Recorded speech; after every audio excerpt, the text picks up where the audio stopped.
Times की global network के साथ आप सभी जुड़ चुके हैं। मैं हूं आपके साथ श्रद्धा तुलसियान। हेल्थ की बात में आप सभी का बहुत बहुत स्वागत है। वक्त के साथ उम्र बढ़ना ये संसार का नियम है और साथ ही उम्र के साथ दिमाग का भी दिन पर दिन मैच्योर होता है।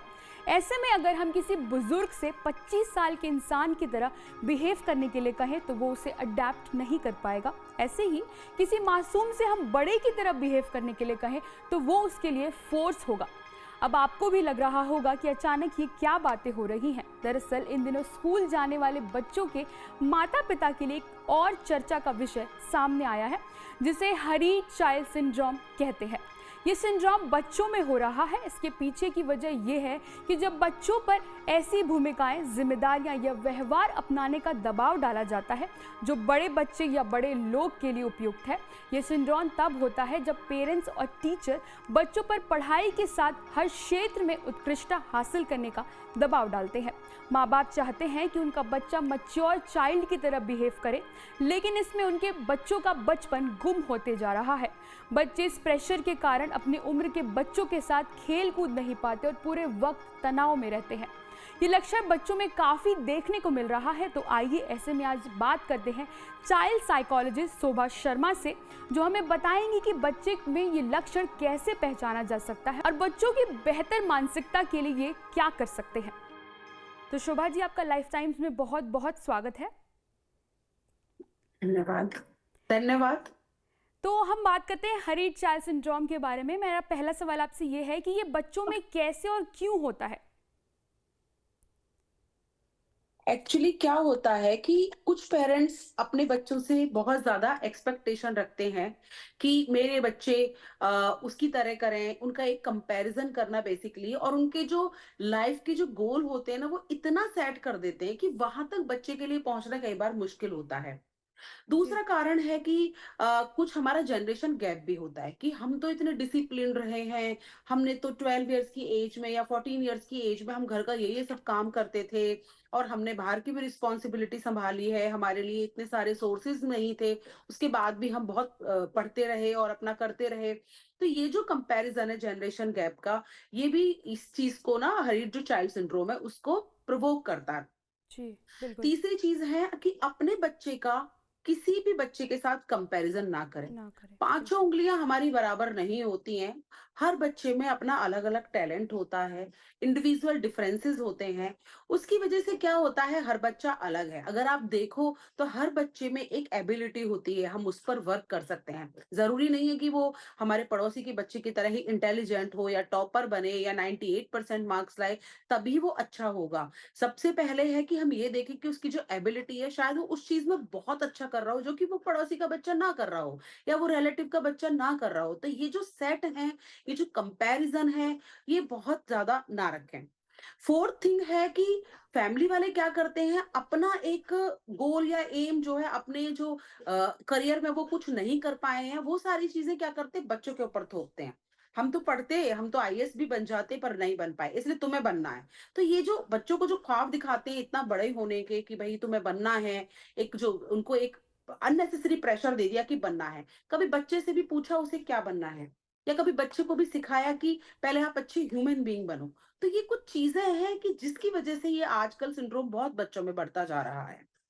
और कौन से एज के बच्चों में ज्यादातर ये पाया जाता है। मोस्टली जो एडोलसेंस हमारा पीरियड शुरू होता है, 12 ऑनवर्ड्स, ये सब सारी चीजें ज्यादा बोली जाती हैं।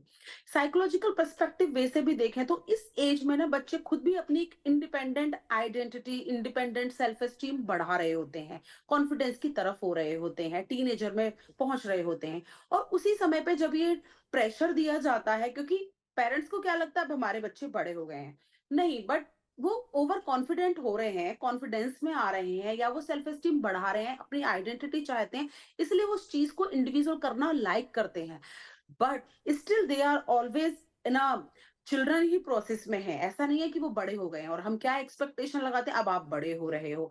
क्योंकि बहुत सारे एक्सपोजर की वजह से बच्चे बहुत जल्दी ना आजकल मेंटली भी और फिजिकली भी ग्रोथ जल्दी अचीव कर लेते हैं। तो पेरेंट्स की उम्मीद लग जाती है कि नहीं, अब आप बड़े हो गए हो, आपको ऐसे बिहेव नहीं करना है, आपको ऐसे नहीं करना है, आपको वैसे नहीं करना है। तो ये जो एज है उसमें सेल्फ आइडेंटिटी भी नहीं बन पाती और एक अननेसेसरी प्रेशर पड़ जाता है, जिससे बच्चों में बहुत ज़्यादा कॉन्फ्लिक्ट भी होने लगता है, पेरेंट्स के साथ। जी। शुभा जी, बढ़ते हैं अगले सवाल की तरफ। ये लक्षण क्या देखे जाते हैं बच्चों में इस सिंड्रोम को लेकर? देखो यूजुअली क्या होता है, बच्चे अपनी फीलिंग ना कह नहीं पाते हैं। आपने तो थोप दिया कि आईएएस बनना है। बच्चे का मन नहीं है आईएएस बनने का, वो अच्छा इंजीनियरिंग में है या वो अच्छा मेडिकल फील्ड में है या वो अच्छा किसी और सब्जेक्ट में है। तो एक तो बच्चों के अंदर ना कॉन्फ्लिक्ट की फीलिंग बन जाती है। इसकी वजह से क्या होता है, एक बच्चे कई बार प्रेशर भी लेते हैं, जिसकी वजह से जो उन्हें क्रिएटिविटी करनी थी, वो उस क्रिएटिविटी को ना करके, अपनी लाइफ को एंजॉय ना करके, उसको एक बर्डन समझते हैं, एक प्रेशर समझते हैं। उस प्रेशर में क्या होता है, कई बार टेंशन भी हो सकती है, एंग्जाइटी भी हो सकती है, जो कि एग्जाम एंग्जाइटी को लीड करती है। बच्चे एग्जाम से पहले ही बीमार होने लगते हैं। उसके अलावा क्या है कि किसी भी चीज पे अगर वो नहीं अचीव कर पाते, तो एक सेल्फ कॉन्फिडेंस इतना डाउन हो जाता है, मोटिवेशन लेवल, कि बस अब हम कर ही नहीं सकते हैं। और उसके अलावा कई बार कुछ बच्चों में sleep issue and lack of concentration भी दिखा गया है, जिनकी वजह से उनमें पेशेंस नहीं रहती है। उन्हें लगता है कि बस हमें अचीव करना है एट एनी कॉस्ट, कुछ भी हो जाए चाहे। ठीक है? तो उसमें ये चीज़ें जो है बहुत ज़्यादा नेगेटिविटी को क्रिएट करती हैं। तो ये कुछ-कुछ सिम्पटम देखे गए हैं, जैसे sleep issue, lack of concentration, hypertension sometimes, और उसके अलावा मूड अनस्टेबिलिटी होती है। कई बार बहुत जल्दी बच्चा इरिटेट होने लगता है या बहुत जल्दी रोने लगता है, क्योंकि अपनी बात तो वो कह नहीं पा रहा, अपनी फीलिंग तो शेयर नहीं कर पा रहा है। तो ये भी सारे इश्यू हो सकते हैं।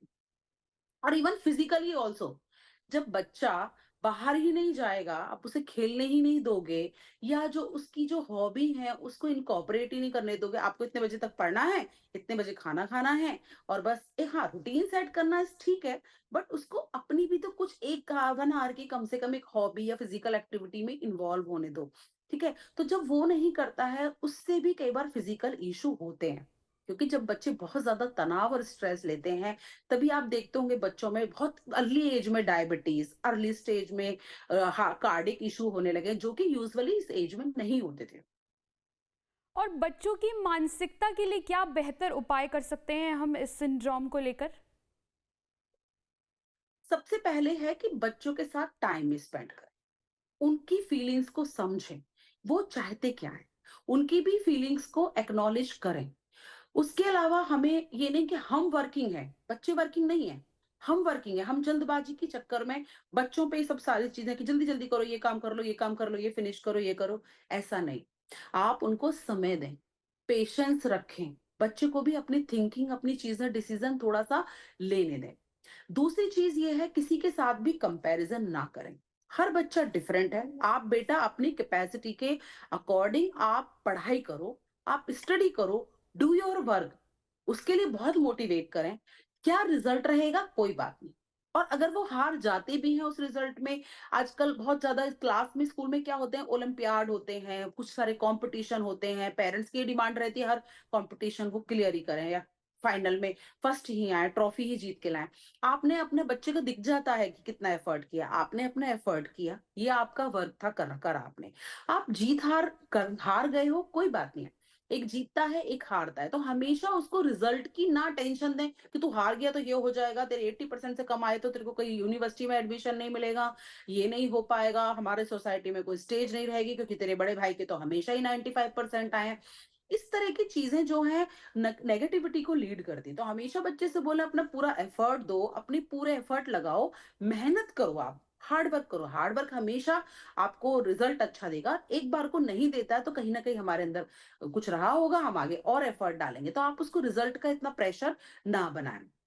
तीसरी चीज है कि बच्चे को हमेशा फिजिकल एक्टिविटी में जरूर इन्वॉल्व होने दें। ये ग्रोइंग एज होती है, इसमें जितना बच्चा फिजिकल एक्टिविटी में इन्वॉल्व रहता है, जितना टीम वर्क करेगा, उसी से ही बच्चा टीम वर्क भी सीखता है, टर्निंग सीखता है, पेशेंस सीखता है कि अभी उसका टर्न है, फिर मेरा बाद में आएगा, या उसका बैटिंग का है तो हमारा बॉलिंग का आएगा। तो ये जो चीजें हैं, टीम वर्क जो बच्चा सीखता है, कम्युनिकेशन सीखता है बच्चा ग्रुप में खेलने में, तो बच्चे को 1 आवर की एक्टिविटी जरूर खेलने दें। फोर्थ थिंग ये है कि बच्चे पे अननेसेसरी का प्रेशर बिल्कुल भी ना डालें। उसकी प्रॉपर स्लीप, उसकी खान-पान, उसकी फिज़िकल एक्टिविटी, हर चीज़ का ध्यान रखें। और अगर बच्चा बहुत आपको लग रहा है कि गुमसुम है या बहुत जल्दी-जल्दी रो रहा है या बहुत जल्दी-जल्दी चिड़चिड़ाहट हो रही है उसको, तो उसको बैठ के प्यार से समझाएँ, उसकी फीलिंग को एक्नॉलेज करें। उसके बाद भी अगर आपको लग रहा है कि आपसे हैंडल नहीं हो पा रही है या वो शांत है, बिल्कुल एकदम बिहेवियर भी चेंज उसका लग रहा है, तो ज़रूर किसी हेल्थ एक्सपर्ट की सजेशन लें। जी, बिल्कुल। धन्यवाद शोभा जी हमारे साथ जुड़ने के लिए और दर्शकों को इतने विस्तार से इस सिंड्रोम के बारे में बताने के लिए धन्यवाद।